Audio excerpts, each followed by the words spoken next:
My name is Julie, and I'm 30 years old. My husband, Tim, is 36 and works as a dentist. He's not running his own clinic yet, but is helping at a friend's dental clinic. We dream of owning our clinic and building our own home someday, so we're steadily saving up. We have a 5-year-old daughter, Michelle, and our family of 3 has been living very happily together. Tim is an exceptional husband and father, and our family is often seen as the ideal by others. Yet, unexpectedly, this happiness came to an abrupt end. One day, Tim suddenly brought home a woman claiming to be his mistress. When I saw her, I was speechless. Then Tim said, "Michelle will be well taken care of by the nurturing Amy. She's also pregnant with our second child. So, you're not needed anymore, Julie. Leave." I couldn't believe it. Pregnant with their second child? How long have they been together? As Tim and his mistress were taking Michelle away, she excitedly said, "It's Henry's mom.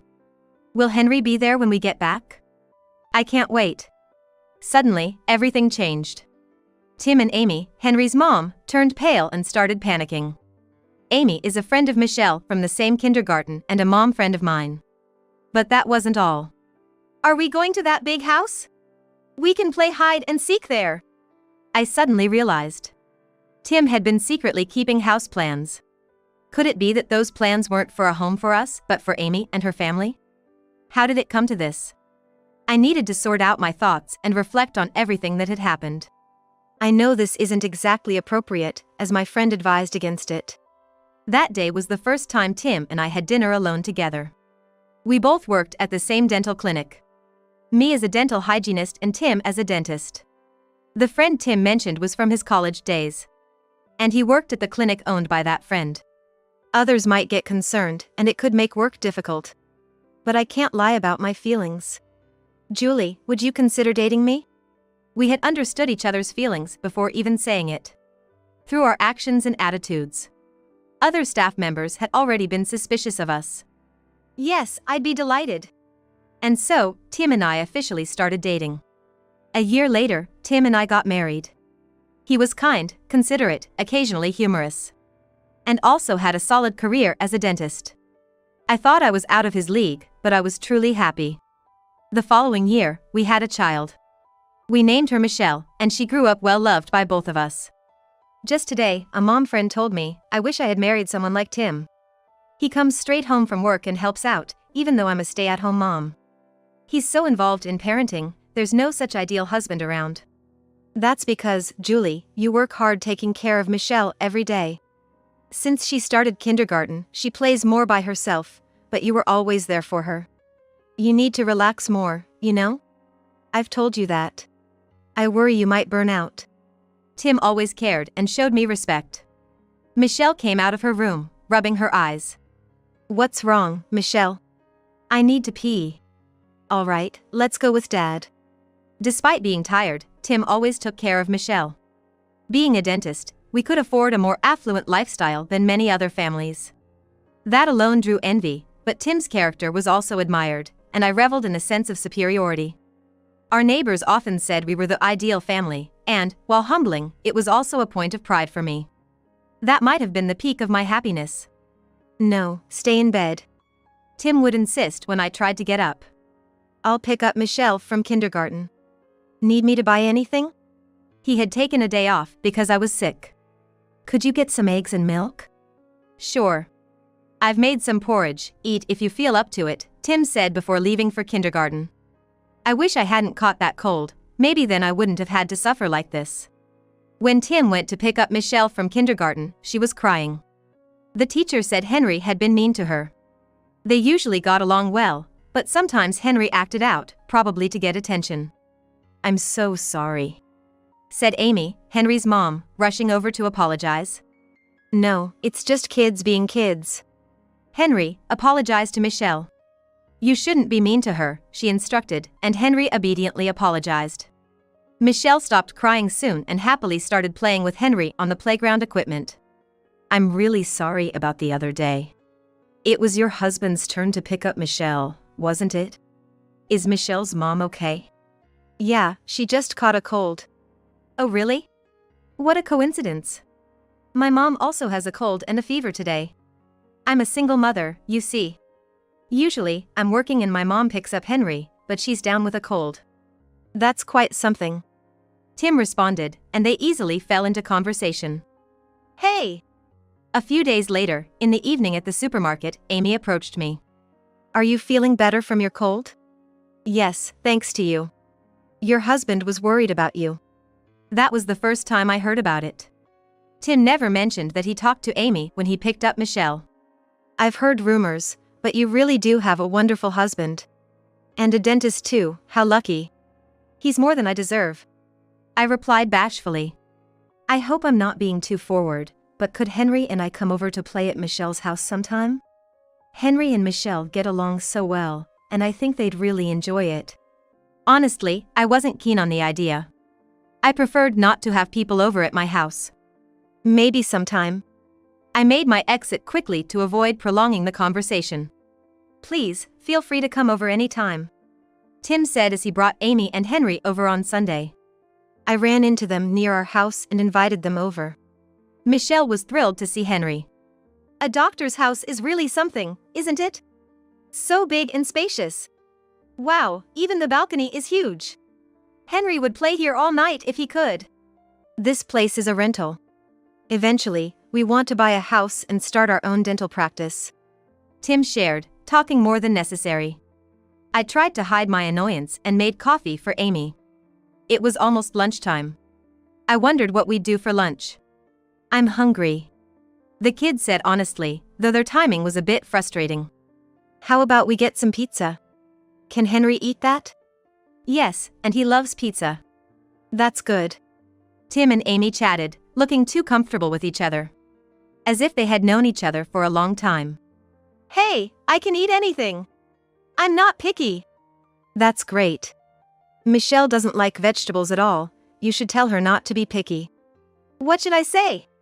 Tell Michelle not to be picky about food. Tim and Henry seemed unusually close.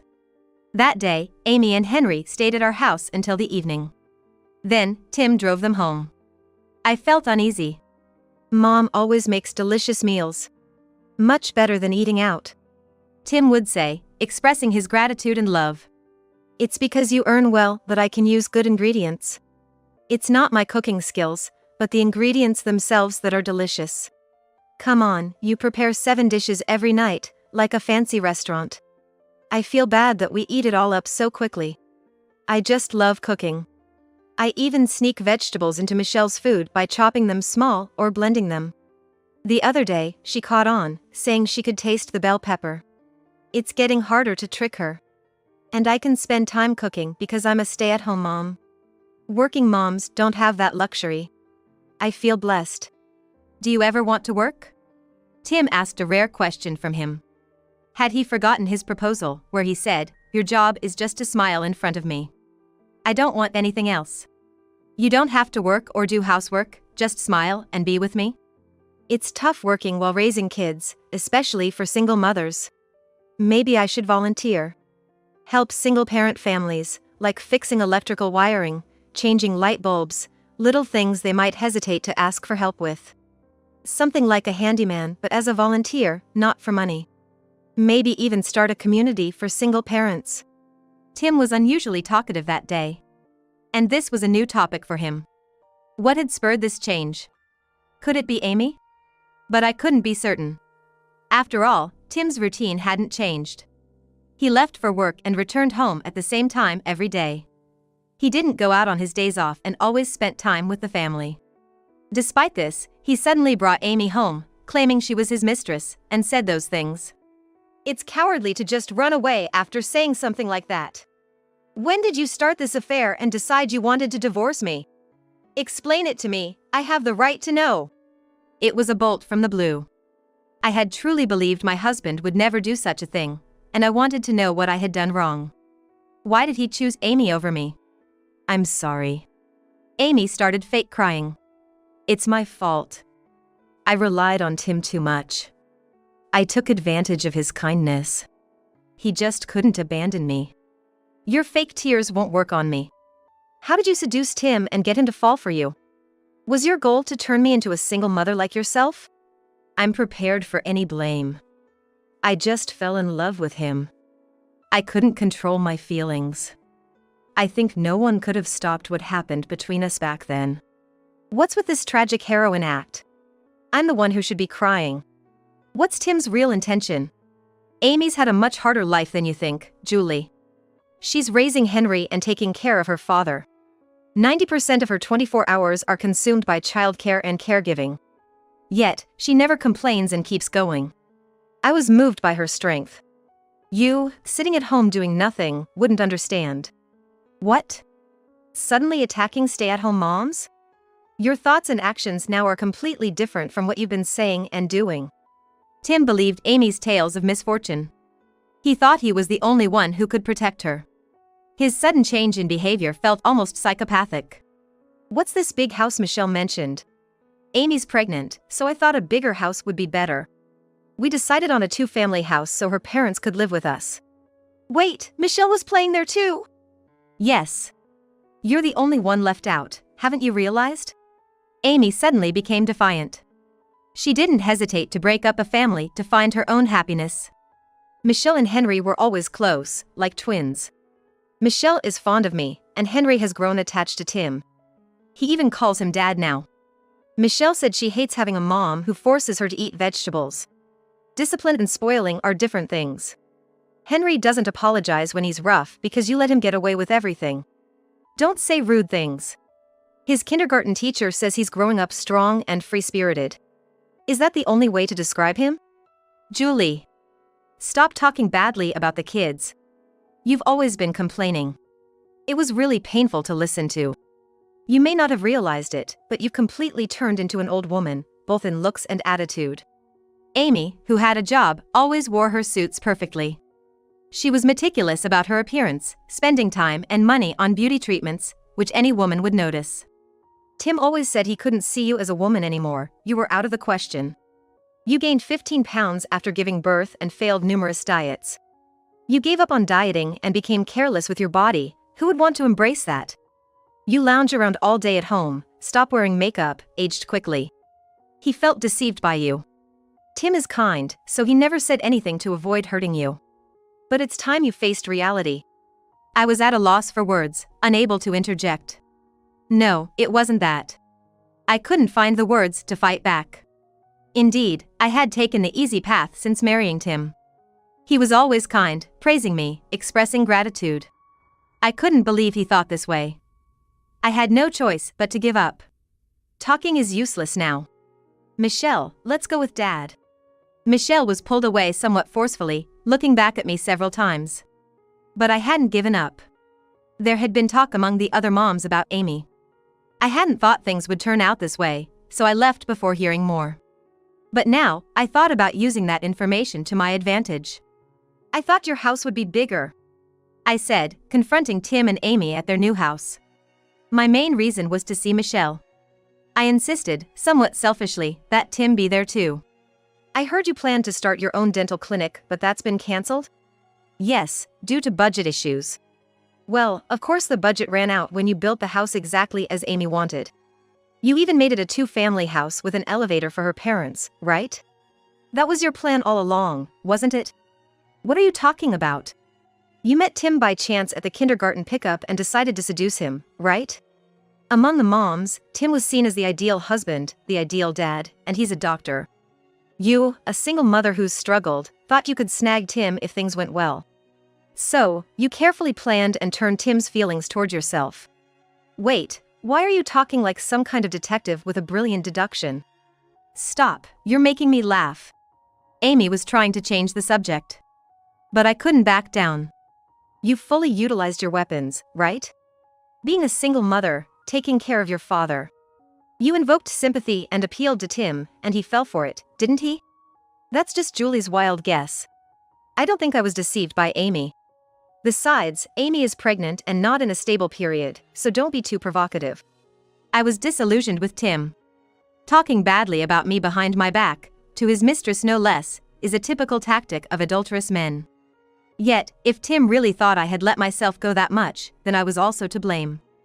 I couldn't complain if his feelings shifted to another woman. But the problem was that it was Amy. There's something I really need to ask you, Tim.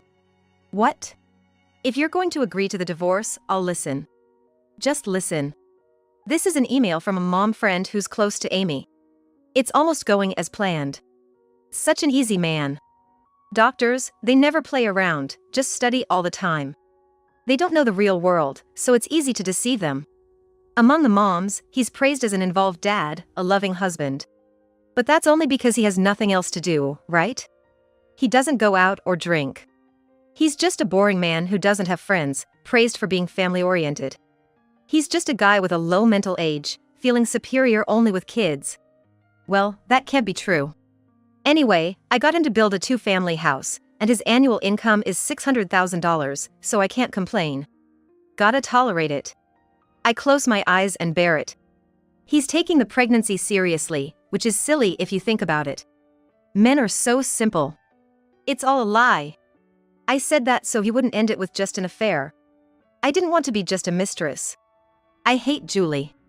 She's so annoying, feeling like the happiest person in the world just because she's a little pampered. I've always wanted to mess up that family. When I got a chance to talk to Tim, I saw my opportunity. So, I kept making excuses to contact him, mostly through email. I talked about childcare, work. He would reply with long messages. Without reading much, I'd say, "Thank you, you're the only one I can talk to." The email went on, but Tim stopped reading there. He seemed quite shocked. "Is this true? What are you saying? Of course, it's a lie. There's no proof it's me." Amy desperately denied it. "If you claim it was someone else, you might be able to persist with that story." "This email was written by Julie to frame me. She's bitter because I took Tim, she hates me. You don't seriously believe this, do you? You know I'm pregnant, right?" "I can prove you're not pregnant. Look at this part of the email." I sent him an image of a positive pregnancy test. He believed it right away. It was just a found image, but he's so gullible. So, Tim, have you ever been to the obstetrician with Amy? You can say anything, but it's better to check properly. You came here just to say this? You really have too much free time. Amy, you have free time too, right? You said your father needs care, but that's a lie. He goes gambling every day with your mom. That's, well, a part of training. If Tim still wants to be with Amy, that's fine by me. I brought the divorce papers. Just need Tim's signature. But I will make sure to see Michelle. Where's Michelle today? Michelle is at a rhythmics class with Henry. We can afford such classes thanks to Tim. Amy was suddenly sweet-talking Tim, trying to navigate her way out of this pinch. I'm curious to see how long you can keep this up. And so, Tim and I got divorced. Afterwards, Tim, Amy, Michelle, and Henry lived together in a large 2-family house. Tim and Amy weren't officially married. Amy seemed to be delaying it. Then, I got an unexpected call from Michelle's kindergarten teacher. I thought to contact Tim, but I decided to reach out to you. Michelle seems down lately. Could it be due to your divorce? I think it's not just that. During gym class, I saw bruises on her back and shoulders. I first thought she might have bumped into something, but it felt off. Could she be facing abuse at her new home? After hanging up, I was stunned. Abuse? Amy must be the culprit. I immediately went to pick up Michelle from the kindergarten. I hugged Michelle tightly. I'm sorry, it must have been tough. Can you tell Mommy what happened? Michelle started crying. I patiently waited for her to start talking. Amy's been mean to you, hasn't she? It's okay, Mommy is always on your side. I'll save you. Hearing Michelle's fragmented story, my anger towards Amy reached its peak. Unforgivable. I left Michelle at a daycare I frequently use and, trembling with rage, went to confront Amy. Don't contact me or come here uninvited, we have nothing to do with each other anymore. Amy came out, looking unkempt like I used to, in sloppy home clothes and messy hair. You're one to talk. I'm planning to go to the police, but I had to say this to you first. I understand you have a lot to say to me, Julie. But you're divorced from Tim now, and Michelle is under Tim's custody.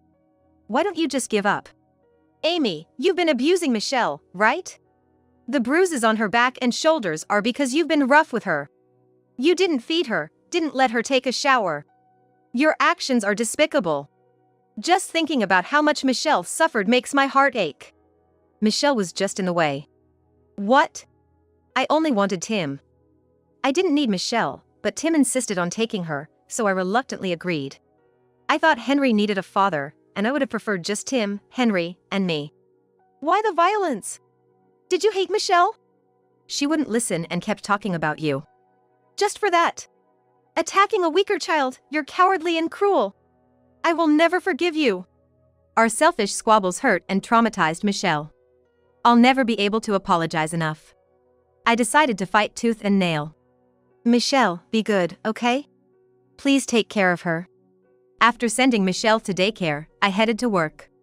The previous kindergarten was no longer a good environment for Michelle because of Amy. So we moved a bit farther and started anew. I began working at a nearby dental clinic, utilizing my dental hygienist skills. Working 7-hour shifts felt tough after 6 years as a housewife. But it turned out to be quite enjoyable. Probably because everyone at the clinic was so nice. Just when I was trying to live positively as a single mother with Michelle, I got a call from Tim. It's a mess. Amy's been arrested by the police for child abuse. It's absurd, but I don't know what to do. Henry is acting out even more without Amy, breaking things. I can't handle him. You didn't notice Amy abusing Michelle? You're a failure as a father. I was the one who called the police. Michelle had bruises, how could you not notice? She wasn't fed, wasn't taking a shower. What were you doing while living with them? Amy said she would handle everything at home, and when I tried to help, she told me not to. Amy deserved to be arrested. I hope she never gets out. So, I got kicked out of the house. After marrying Amy, my house got occupied by some unsavory characters, and I lost my place. Amy's pregnancy was a lie, and I was just used up and discarded. You reaped what you sowed. You should have been better at judging people. Maybe I lacked judgment when I married you too. So, it's really over between us, isn't it? Of course not. The crime you committed is severe. As punishment, you're never seeing Michelle again. Being unable to see one's child as a parent must be torture. I'll consider allowing Tim to meet Michelle only if she grows up healthily and overcomes her trauma.